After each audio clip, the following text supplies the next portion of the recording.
నందమూరి వంశంలో అన్న ఎన్టీఆర్ లెగసీని కంటిన్యూ చేస్తే అగ్రతారగా వెలుగొందుతున్నారు బాలయ్య. తండ్రి మాదిరిగానే విభిన్నత చూపుతూ తన అభిరుచిని చాటుతున్నాడు. ఇక బాలయ్య తర్వాత మూడో తరం హీరోగా జూనియర్ ఎన్టీఆర్ టాప్ లెవెల్కి చేరారు. తాతగారి రూపంతో పాటుగా నటనా కౌశల్యాన్ని పుణికి పుచ్చుకున్నారు తారక్. ఇప్పుడు భారతదేశంలో అత్యున్నత నటుల్లో ఒక మంచి పేరు అందుకున్నాడు ఎన్టీఆర్. అయితే బాలయ్యకు ఎన్టీఆర్కు మధ్య విభేదాలు ఉన్నాయంటూ నిత్యం వైరల్ అవుతున్నాయి. అయితే ఫ్యామిలీలలో తనకు బాలయ్య బాబాయ్ అంటే చాలా ఇష్టమని తారక్ చాలా సందర్భాల్లో వ్యాఖ్యానించారు.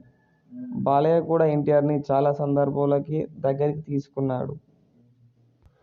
అయినా కానీ వారి మధ్య గ్యాప్ ఉందన్న మాత్రం ఆగవు. అందుకు కారణం కొన్ని ఘటనలు. ఉదాహరణకు ఈ ఏడాది జనవరిలో సీనియర్ ఎన్టీఆర్ వర్ధంతి సందర్భంగా హైదరాబాద్లోని ఎన్టీఆర్ ఘాట్ వద్ద ఎన్టీఆర్, కళ్యాణ్రామ్ నివాళులర్పించారు. తెల్లవారుజామునే అక్కడికి చేరుకుని అంజలి ఘటించారు. ఆ తర్వాత బాలకృష్ణ, రామకృష్ణ తదితరులు ఘాట్ వద్దకు నివాళులర్పించారు.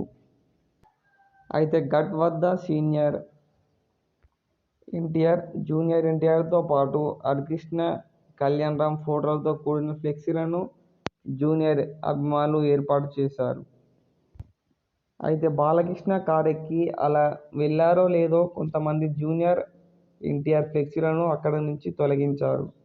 బాలకృష్ణ, జూనియర్ ఎన్టీఆర్ మధ్య కోల్డ్ వార్ నడుస్తోందని